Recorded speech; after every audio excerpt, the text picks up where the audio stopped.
சொல்லுண்ணே. தீபாவளி எப்படி போச்சு? அண்ணா ஒரு 10 ரூபா ஜூஸ் கொடுண்ணே.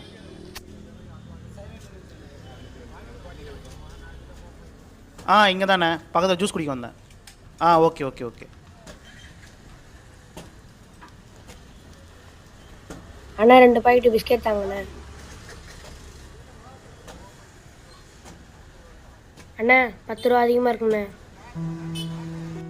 பாருண்ணே, இந்த சின்ன வயசுல எவ்வளோ நேர்மையாக இருக்காங்க. நமக்கு இந்த மனசு வரும். தம்பி, கீழே காசு இருக்கு உங்களுதா?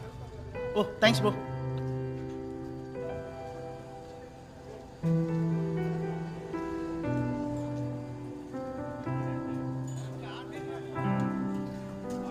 அண்ணா, அவரை நாளைக்கு நேரில் வர சொல்லுங்க. காசெல்லாம் வேணாம், நான் கையெழுத்து போட்டு கொடுத்துட்றேன்.